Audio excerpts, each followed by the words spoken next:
Hello everyone. Okay, so today's lesson is going to be on Newton's 3 laws of motion, and this is going to be our last lesson on force of motion, and then from next week we're going to move on to revision. Okay, so before I explain about the laws, I'm just going to quickly go over the force diagram. So I've checked all your answers on Education Perfect and I was really impressed, so thank you. But I just want to go over some things. So there was a question on a turtle and you had to draw the force arrow, and a lot of you drew this diagonal arrow. I get where you're coming from, but it is incorrect because in a force diagram we never draw a diagonal arrow. We only draw arrows that are either up, down, left, right. So unfortunately this is not correct. Now, last time I explained that net force is, I think, greater force minus smaller force. Now that's not incorrect, but I think I like this definition better. So net force is the difference between the opposite forces. Now I'm just gonna quickly do the another example. If I have 2 arrows going this way, the same direction, they're not going to be net force. Okay, you don't minus this one from this one, because net force is the difference between opposite forces. These 2 arrows are pointing to the same direction. So what you do is, let's say this is 10 newtons, this is 20 newtons. This in total is going to be 30 newtons pointing towards, I guess, no, let me explain. So 10 newtons, 20 newtons, in total 30 newtons, and that is acting forwards. Now, if we have a backward force of 10 newton, now you can figure out the net force. Net force is the difference between opposite forces. So we have 30 newtons going forward minus 10 newtons going backwards. In total, well, the net force is 20 newtons. Okay, now let's move on to the 3 laws of motion. Okay, before we do that, I just want to quickly introduce you to Sir Isaac Newton. So he was born in England. He was a brilliant physicist and mathematician, also a philosopher, and he did some remarkable work. He introduced the law of universal gravity and 3 laws of motion, which is what we're going to do today. And, you know, heaps of other works that I haven't introduced here. Okay, I might just get rid of myself. Awesome. Okay, so Newton's first law of motion says an object that is stationary will stay stationary. An object that is moving will stay moving, but with the same direction and speed forever, unless there is an outside force acting on the object. Okay, let's go through some examples.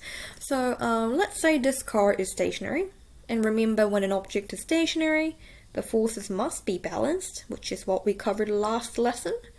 So in this case, force of friction must equal to force of thrust produced by the engine of the car. Now, Sir Isaac Newton said, if we want to get the car moving, we need to exert force.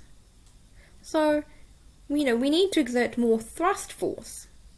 But when we do that, the forces are going to be unbalanced, but the car will start moving forward because we've just made the forces unbalanced from balanced.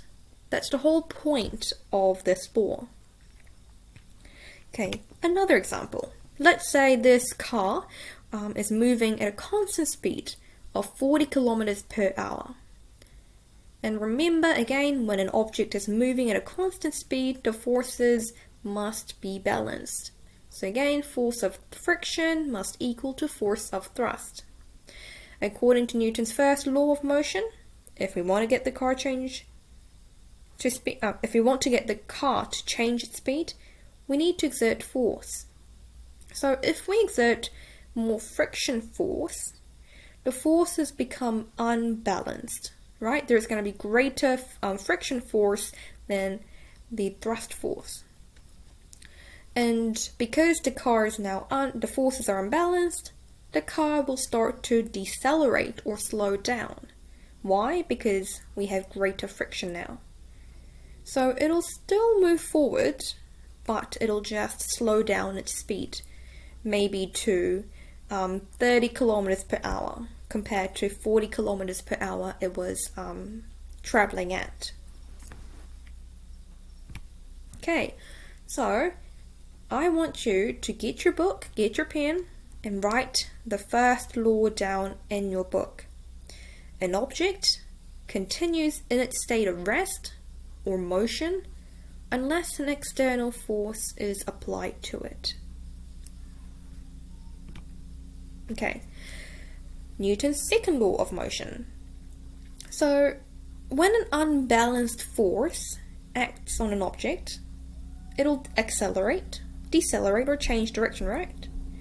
Now, how fast the object moves is going to depend on the object's mass. That's what Newton's second law of motion says. So, in the first example here, if you push a 40 kilogram trolley with 40 newtons of force, the trolley is going to accelerate by 1 meters per second, which means that every second the trolley will increase its speed by 1 meter per second. Gosh, Miss Park made a huge mistake. Meter per second. But if you push a 80 kilogram trolley, which is double the mass, with the same amount of force, 40 newtons, the acceleration of the trolley is going to decrease by half. So it's going to halve. So half of 1 meters per second is 0.5 meters per second, which means that every second it'll only increase its speed by 0.5 meters per second. And we also have a formula here. Force equals mass times acceleration. You don't need to know this formula, but it can be useful if you want to figure out, how I got these values, if you'd like to know. Cool. So that's just what I said. Oh yeah, but okay. So if you push the 80 kilogram trolley with greater force, you're going to increase the acceleration. So if I double the amount of force I exert on the trolley, I'm going to get the same acceleration as before. Okay, if you push this trolley with 40 newtons, you're going to have less acceleration. But if I double the force to match, the increase in the mass, I'm going to increase the acceleration. So Newton's second law of motion says, the greater the mass of an object, the greater amount of force is needed to accelerate it. Okay, last law. So when an object exerts a force on a second object, so that's called action force, the second object exerts a force on the first object, and the force is equal in strength and opposite in direction, and that is called the reaction force. So we're going to go over some examples here. Okay, so let's have a look at this balloon. When an object... Okay, so this balloon just released some air, and the air goes down, and that's going to be our action force. And this down force is going to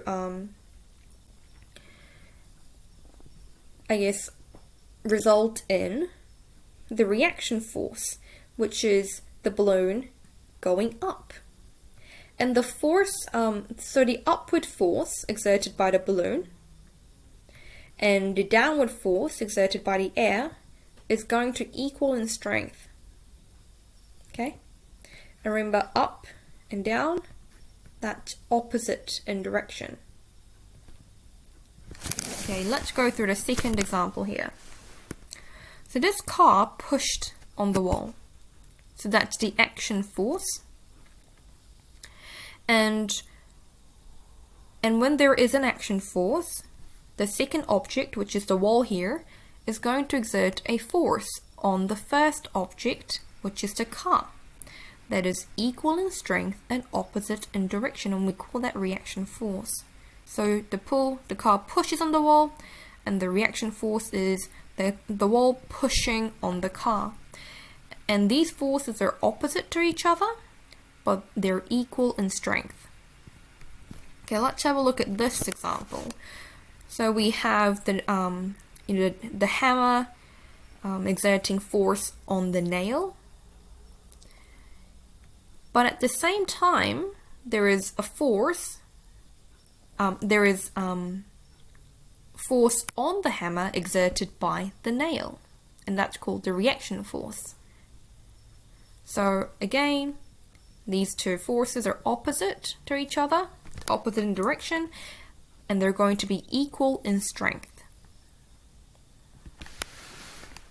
Okay, so the last law says for every action force, there is a reaction force, equal in strength and opposite in direction. So I want you to write all these 3 laws in your book. Okay, so that was the end of the lesson, and I do have Education Perfect for you to do. Now, we have a test coming up on force and motion, and that's going to be next Friday, 12th of March, and it's going to be in the first period. It'll be done on Education Perfect, and it'll consist of multi-choice questions, short answer questions, and long answer questions. And the formula for the motion, so acceleration, velocity, they will all be given, but you won't be told what to use for your question, so you need to know. So today was the last lesson for force and motion. No new content will be covered next week. It'll be just revising for the test. Okay, so well done guys. Thanks for listening and have a wonderful day.